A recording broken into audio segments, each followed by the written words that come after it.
ก็ว่าคล้ายเครื่องนี่เด้อสวัสดีทุกคนเนาะสวัสดี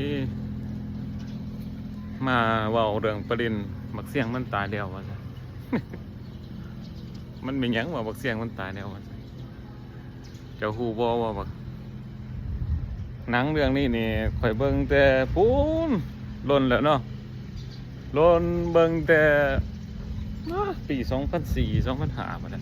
แต่ข่อยอายุประมาณ12-13 ปีหนังคนไฟบินนี่โอ้มักแฮงเนาะ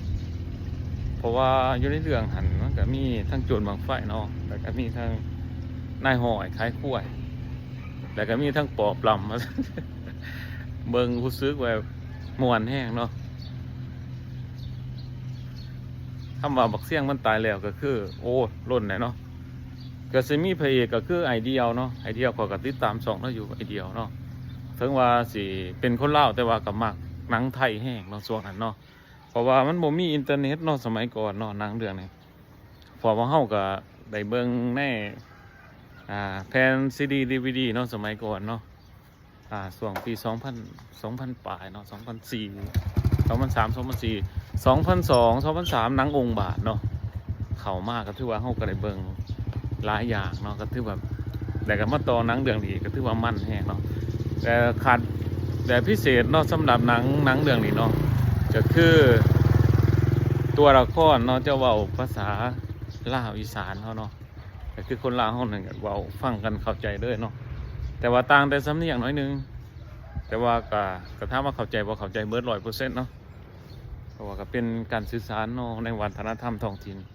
เป็นหนังที่ว่าสมัยก่อน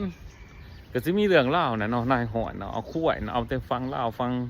อีสานไปแต่ไปขายให้คนกรุงเทพไปยังก็ต้องไปขายคุ้ยซั่นก็ย้อนว่าพ่อค้าสมัยก่อนรวมทั้งลาวทั้งอีสานเนี่ยเนาะบ้านเมืองแถวนี้มันสิบ่พัฒนานะมันสิ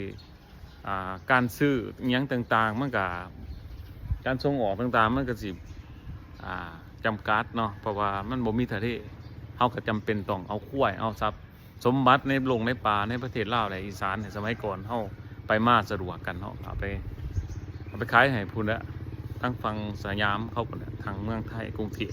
เพราะว่ามันมีท่าเรือมันมีการค้าขนาดใหญ่เนาะทั้งพุ่นเนาะ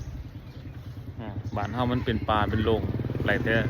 หาแต่ง่าสร้างหาแต่กล้วยหาแต่สัตว์สาไปขายมันบ่ค่อยมีรถว่าซั่นรถแก่สัตว์แก่สาก็บ่ค่อยมีพากัน